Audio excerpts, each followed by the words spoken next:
What I'm going to take you through is sort of an expansion of what the Honorable Paul Hellyer just has shared with you, and go into some granular detail on the evolution of secrecy and what we can do about it. There is, as you all know, and everyone in this room, you're not strangers to this, but some of the thousands of people on the webinar may be new to this concept, is that there has been 100 years of illegal activity, not 70 years since Roswell. And since the early 19-teens, and probably before, we have had breakthroughs in technology, which I rather kindly call the gangbangsters, and cartels of various types, oil, what have you, have kept away from the public. Most people don't know that in the 1920s, T. Townsend Brown was doing experiments with high voltage systems where you could have a crystalline structure, and with the correct electronic signal going into it, have that object levitate.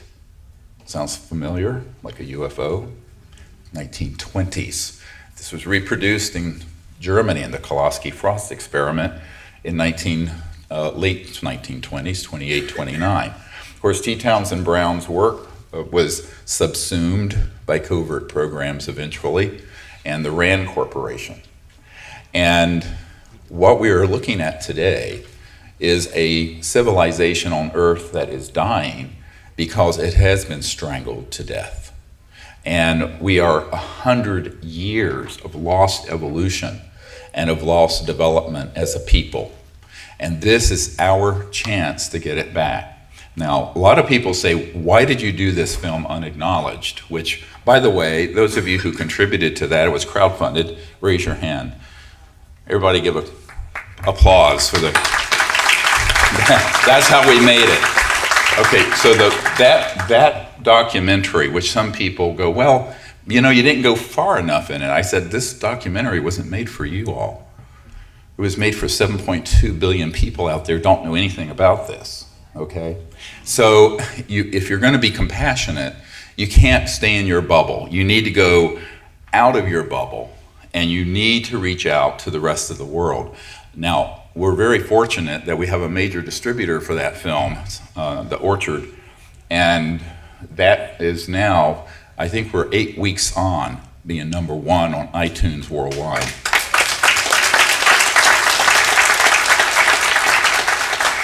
I think Richard Greer was miffed when his new movie came out and we beat them.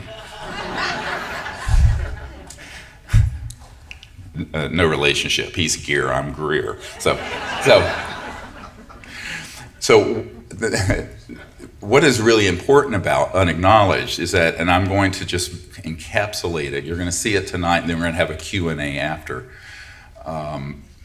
the film is shown.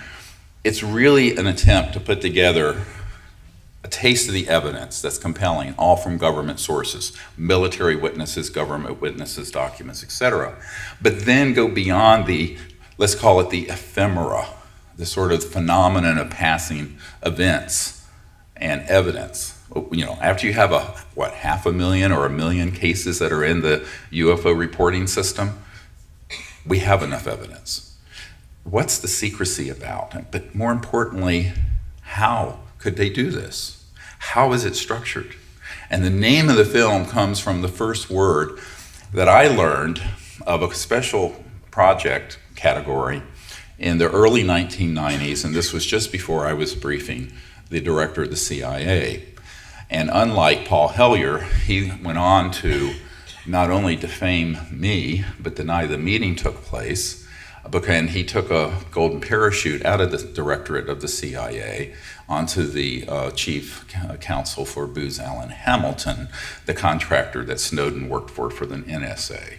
And of course, he knew what side that his bread was buttered on, and did not want it to be known when I initially, after he was out of office, disclosed the nature of that meeting. But that's a side parentheses. If we had every one of, as I said before, of the integrity of Paul Hellyer, we wouldn't be in the world we have today. Now, what has happened is that the Unacknowledged Special Access Projects, which is the proper name for a super secret black project that is running sub rosa, beneath the surface and illegally, is that those evolved over the last century. And they took on a huge increase back in the era of the Roswell event. Just a point of note, Operation Paperclip was actually run by OSS, and OSS evolved and became the CIA. Now, I know something about this, having briefed CIA directors and put briefings together for them. Now, this Operation Paperclip wasn't just because we wanted the best and brightest German minds, who were very much, many of them, Nazis, but we wanted the technology. And I'm going to share something that's a little bit astonishing. Haven't shared this in any real detail yet, but I think I should.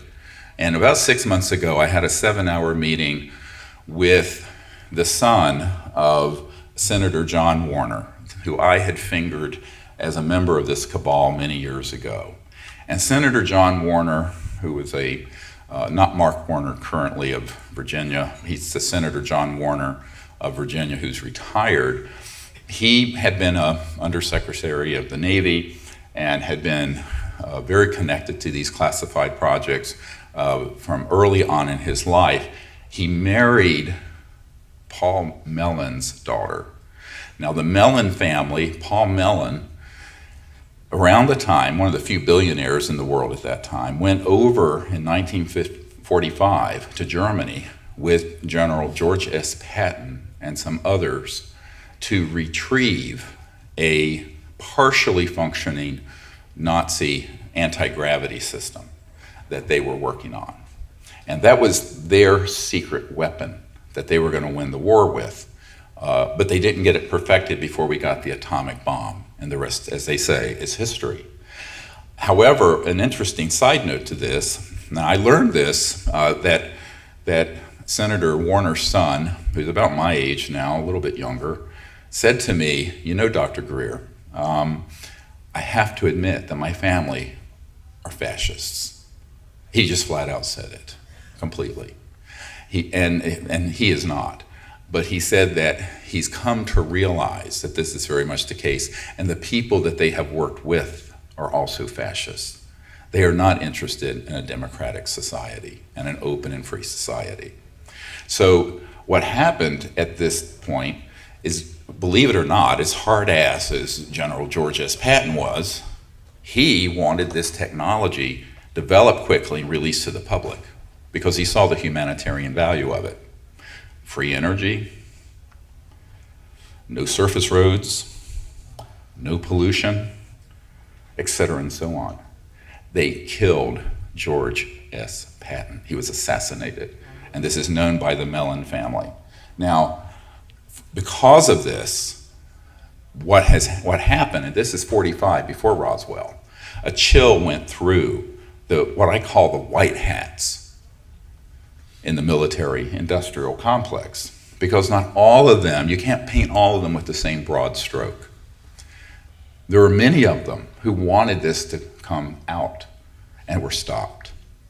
And the ones who wanted to maintain the status quo, predictably, are the ones who benefit from the status quo of endless war and the centralized gangbangster system. Now, these folks worked hand in glove with large banking cartels and oil cartels. David Rockefeller was mentioned earlier. And yet there were people in those families who were trying to defect. For example, Lawrence Rockefeller, an early supporter of disclosure and the man who set up the briefings for Bill and Hillary Clinton and the materials we put together in the 90s, he was opposed to this secrecy. He wanted to make open, peaceful contact with these civilizations, and he knew we were in trouble. And so Lawrence Rockefeller, however, could only go so far. You know, I recount this story, gotta stay way back here. I recount this story of being at the Rockefeller Ranch, and I'm out there and late at night and he's in his 80s, mid 80s, and he says to me, well, we need someone to head this up. I'm a doctor working full-time in an ER. I mean, we're working, my short shifts were 15 hours, our long ones were 27. And I had 4 little children, and I had, I said, well, this is ridiculous. And I said, Lawrence, you're old and you're rich and you're a Rockefeller. Why don't you do it? He said, oh no. He said, my family are already jumping up and down on my, I'm gonna say what he said, toes, because I'm even hosting this meeting. And I said, well, why is that? He says, they don't want this to come out, the other part of this clan. So this is, people make these simplistic sort of conspiracy. These are the craziest things I've ever seen. You can't be near the podium without it. Oh, yeah. I have to be a robot. I've never seen such things ever. And so what happened in this 7-hour meeting with Senator Warner's son at the Watergate, ironically, where they have a home, or 2 homes joined together, a massive condo complex. And we were talking about this, and I said, well, to what extent has this been known in your family? And did you get confirmation directly? He says, yes. Paul Mellon, as he got older, had a few too many drinks once and spilled the guts, the beans, all of it, to Senator Warner's son, and confirmed that, in fact, we had technologies we'd gotten from the Nazis and had been studying, and that those were actually under development. But along with those technology are the things like this disintegrator weapon that Mr. Hellyer referred to, that are scalar electromagnetic systems. Those are not new. Those were developed in the early part of the 20th century. And those were weaponized so that when these ET craft were checking out what these murderous monkeys, known as humans, were doing near Roswell, they switched it on, bang, 3 of them crashed. 2 were retrieved very quickly. The 3rd one wasn't found until 1951 or 52. So and people think, well, many people in the media have said, well, what would interstellar civilizations not be able to fly in our atmosphere? They were flying in our atmosphere and then were being surprise targeted with scalar or longitudinal electromagnetic weapons that were early iterations of what we have today. And that is why they crashed. And if you look at the FBI memo that's in the film Unacknowledged, you will see, if you read it carefully, from a field officer to J. Edgar Hoover, that it says that apparently the discs crashed near Roswell because of a new, and I love the euphemisms that they use, radar system. All right, it's electromagnetic, bouncing things off of objects is radar. A new radar system they switched on that caused these ET craft to collide into each other and crash. But they were not just normal radar that did this. So we have to look back now of over 70 years. This is the 70-year anniversary of Roswell, of actions being taken by humans, which if we don't get this under control, could lead to exactly what we have been warned about. And I want to go through a few clips. Some of these you will see, not all of them, in the film. The first one I want to play is the one that was referenced by Mr. Hellyer, by Eisenhower. We must guard against the acquisition of unwarranted influence, whether sought or unsought, by the military-industrial complex. And then play the next one. That was in 1961. This is they're on the shadowy government with its own Air Force, its own Navy, its own fundraising mechanism. There you go. And the ability to pursue its own ideas of the national interest, free from all checks and balances, and free from the law itself. That's a U.S. senator saying that, not a conspiracy theorist at a UFO conference. So, and then I want to play the next one, which is, put up the next quote from Admiral Roscoe Hillenkoetter, the first director of the CIA. It is time for the truth to be brought out. Behind the scenes, high-ranking Air Force officers are soberly concerned about the UFOs. But through official secrecy and ridicule, many citizens are led to believe the unknown flying objects are nonsense. I urge immediate congressional action to reduce the dangers from secrecy about unidentified flying objects. CIA Director, Vice Admiral Roscoe Hillenkoetter. Make note, that was the first CIA director at the time of Roswell. The CIA was formed within weeks of the Roswell event. He, in a letter to Congress that was later printed in the New York Times, called for this congressional oversight, and he did not talk about the dangers of the UFOs. He talked about the dangers of the secrecy around UFOs, just like Eisenhower did. It's a nuance with a huge distinction. So, on the one hand, we had interstellar civilizations surveilling our most sensitive atomic weapons facilities, and we were taking actions to down them and destroy them. And there have been hundreds of these objects that have been downed, not a couple, hundreds.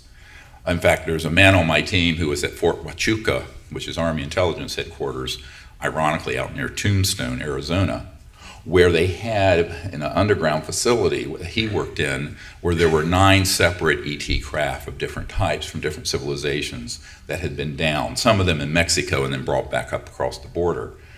And in the morgue were just, dozens and dozens of ET bodies that were recovered and had been studied and in storage. So this is not something that's a everyday occurrence, but it isn't that rare, but it's incredibly dangerous. Because after I began briefing people like the director of the CIA and presidents and Minister of Defense heads in other countries and members of the Senate Intelligence Committee and on, and generals and admirals at the Pentagon, I learned that the nature of these unacknowledged special access projects were that they were keeping most of those guys in the dark about what they were doing. And this is the most shocking thing of all, and this is why Eisenhower said, beware the military-industrial complex. It will become a threat to our way of life. The secrecy, excessive secrecy, will undermine our democracy. And actually, at the time he said that, that was his last farewell address to the nation, to America, as he left office in January of 1961. It had already happened. He wasn't saying this might happen. It had already happened. Because between the 1945 time period and 1960, there essentially had been a massive coup d'etat by very cleverly moving all these technologies and all these operations in a program that are unacknowledged and beyond the reach of the US president, and even if the president knows about it, beyond the control of it. An Air Force officer I met with who flew with John F. Kennedy on Air Force One told me, and I have a tape recording of this interview, it's very interesting. Back in the 90s when I interviewed him, he said, the president brought this issue up, and he said to me that he knew about it, and he had been briefed on the extraterrestrial matter. But he said, and I'm quoting, the whole matter is out of my hands, and I don't know why. Now, this is the President of the United States. And this should scare the hell out of everybody. And I'll tell you why. Because we live in a world, it's sort of like the Truman Show. You remember that movie with Jim Carrey where he finally realizes he's on a set and it's all fake? We live in this world of sort of make-believe, and I call it make-believe politics, make-believe media news, make-believe science, make-believe history. It's all make-believe. And the truth is never spoken about. And very rarely, and when you do speak the truth, you're going to be attacked and pilloried, as I have been, and I'm sure others of you who've spoken out in your communities may have been. But the reason the secrecy has been enforced and created in this unacknowledged special access project, the mechanism of the secrecy, we're not talking about normal top secret TSSCI, top secret special compartmented information or intelligence. We're talking about a level of secrecy where if you had an organizational chart, you would have the President of the United States at about level 21, fact, I've seen this chart. This is at about level 43, 44. So, and never mind your prime minister. So, no offense. I mean, no offense to any of you. I know, spoken like a real Yankee. But, and the same is true for our secretaries of defense. Gordon Cooper, who is in our film Unacknowledged in an interview, and many of you have seen this clip. What you have not seen, and what most of you do not know, is that some years ago I was given a presentation, and so was he, to the Federalist Society, a very conservative, old guard constitutionalist organization. And you see it a lot in the media in Washington. And I was in a ballroom larger than this, and it was their annual gathering. And before I spoke, Gordon Cooper came up to me and my wife and said, the Secretary of Defense a couple years ago, who at the time was Cohen, Secretary of Defense Cohen under Clinton, had asked me personally to give him all the specific data of what happened when his crew filmed a UFO landing in broad daylight out on one of the dry lake beds at Edwards Air Force Base, I believe in 1956. And because the Secretary of Defense wanted to see that footage and wanted to get to the bottom of this. And so astronaut Gordon Cooper gave the Secretary of Defense all the granular, actionable intelligence you would need to retrieve that information, and then got back later to Gordon Cooper, and the Secretary of Defense said, I'm denied access, apparently, because that has disappeared into some black hole. Now, this is the Secretary of Defense of the United States. So I tell these stories not because they're just apocryphal or sort of, but it shows a pattern that's very important from a legal point of view. And that is, and this is where I would differ a little bit with my friend, Mr. Hellier. We don't need to rescind the National Security Act. What we need to do is to violate illegal projects that are using the National Security Act illegally. Let me go through that again. Get your mind around this.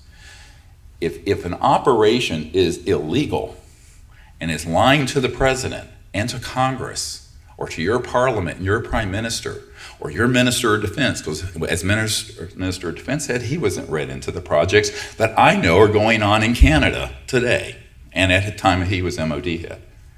Those projects are, by definition, off the reservation. And they are running outside the rule of law, and they are unconstitutional. A priori, they cannot cite the rule of law to prosecute anyone who defects from them. Got it? All right, that's how I've gotten all these military guys to speak.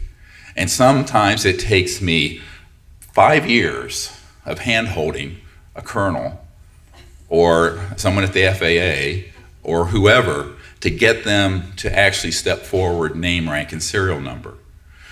But for every one that you will see in the Disclosure Project archive that we have, and we have several dozen on our YouTube channel, it's youtube.com/S-disclosure, S as in serious, but S, the letter disclosure.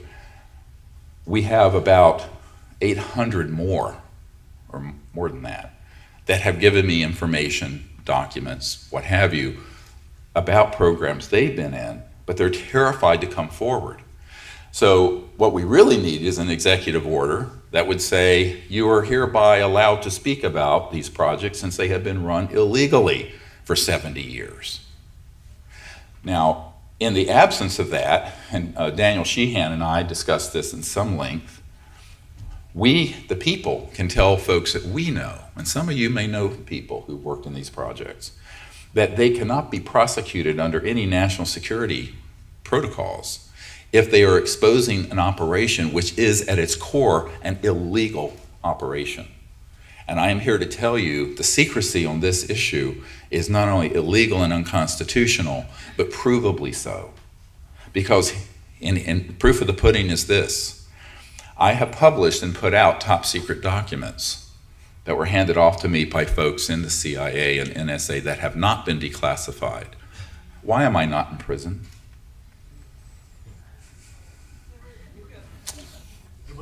ball of wax?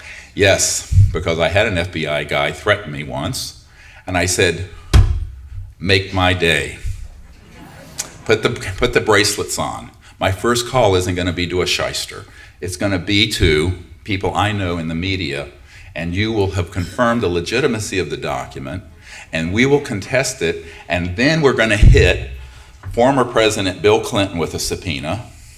We're going to hit the CIA director I briefed with a subpoena, the head of the Defense Intelligence Agency that I met with for hours, who had been denied access to these projects, a 3-star general, Patrick Hughes. All of them are going to have to testify under oath that they were given actionable intelligence by my team of current operations at facilities at Nellis Air Force Base, so-called Area 51, at Dugway, the proving grounds out in Utah, the state-of-the-art facility, the area, the Los Alamos connected facilities, Kirkland Air Force Base and Sandia Labs, and on and on and on and on. And they were all denied access. But they were in a commanding position where they had a need to know. Therefore, the projects are illegal. And so this guy looked at me, he says, oh, you're crazy. I said, yeah, like a fox. Yeah, but I mean, it is a little scary sometimes dealing with these fascists. But when the day is done, they're no worse than gangbangers I had to deal with in the ER. And my Tech 9's coming in your face. I'm going to kill you, you know. Yeah, so I'm saying it's America, you know. This happens every Saturday. So, so it really does. So, a scathing commentary. Should have on a Sirius XM channel, offend everybody, I guess. But what has happened over the course of these 70 years is that the entrenched powers have become more entrenched. And this has caused us to have be in a time right now where a lot of people ask me, when is official disclosure going to happen? I said, well, we're doing it. And they go, what do you mean? I said, we're doing it. Well, what do you mean? I said, we're in charge of doing it. And they'll say, well, what the fuck do you mean? And I'll say, you don't get it. The people who are inside that cabal who want this out are asking us to do it. That's why you're not in prison. Got it? But not just me, you, all of us. It has to be people's disclosure. We have to do it. We have to recruit more people to do it. We need more people to defect. We need more people to get this film in the hands of 1 billion people. We need all of that. It's very grassroots. Because when people have tried to step off the reservation of this secrecy too far, they've ended up like Jack Kennedy. They've ended up like Marilyn Monroe, who was killed because she was going to hold a press conference. And that document is in the new book. I apologize, the books aren't here. Our publisher couldn't get them into Canada. So much for free trade. Anyway, don't get me started on that. GM can move billions of dollars across the border. We can't get it across without red tape like you've never seen. Anyway, so what has happened is that over the course of these last 70 years, there are people who really are on the side of the angels, who are on the inside, but when they have tried to step out because they were made men, it's like a mafia, they were made men inside the system. Whereas I'm nobody. I'm a country doctor who has worked in an ER, taking care of shootings and stabbings and heart attacks and strokes and all the fun stuff. And what ended up really causing me to the light bulb went off is that after I spent 1993 until 1998 briefing the who's who in our government, your government, governments around the world, asking them to do it, I realized A, they didn't have the courage to do it, B, they didn't have access control. Now, what do I mean by access control? Well, I can brief this lovely lady here about and read her in on a project, and she'll learn about it. And that's what you do with the president. But if she says to me, I want to have control and I want you to do X, Y, and Z with that project, I'll say, no, ma'am, you don't have control over it. We're controlling it. Now, that has happened over and over again to U.S. presidents. One that's in the movie, there was a guy named President Jimmy Carter. Now, he's probably not in a lot of your radar. Many of you weren't alive when he was president in the 70s. However, President Carter, when he was elected, the first thing he did was ask outgoing CIA director, but he was still CIA director, George Bush Sr., to be read into or briefed on this subject. Guess what happened? Bush turned to him and said, I'm not going to tell you anything. If you want to learn something, get it from the Congressional Research Service. See what they can scrounge together for you. And brushed him off.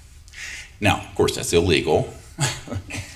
It was a power play. They did not want Jimmy Carter, who ran as one of his campaign promises to end UFO secrecy and open the UFO files, because he had had a sighting of one when he was governor of Georgia. And Carter kept pushing, put together a White House study group. They were going to contract with Stanford Research International, SRI. SRI had some people in the black world approach them from the Pentagon and were threatened with losing all their contracts with the Department of Defense, and they denied to do the project for the US president. That's a true story. Then what happened, he kept pushing, and eventually a couple men came into the private quarters of the White House and said, President Carter, if you would like to complete your first term as president, you will keep your goddamn mouth shut about this issue. Just like that. Now that happened, and we know that happened because I know the people in the Carter family and in the Carter Center. So what you end up with a picture of is you might know about the issue, you may drill down on it, but it doesn't mean that you're going to have control over these operations. So the command and control system that everyone thinks exists on normal things, intercontinental ballistic missiles, blowing up Iraq, that's in place. The stuff Snowden revealed, that was being overseen by the president and the intelligence community. This is not just a normal black project. These are unacknowledged special access projects and personnel. And the way they operate is that if you're not in the compartment, you speak of it to nobody. And if you do, you are assassinated.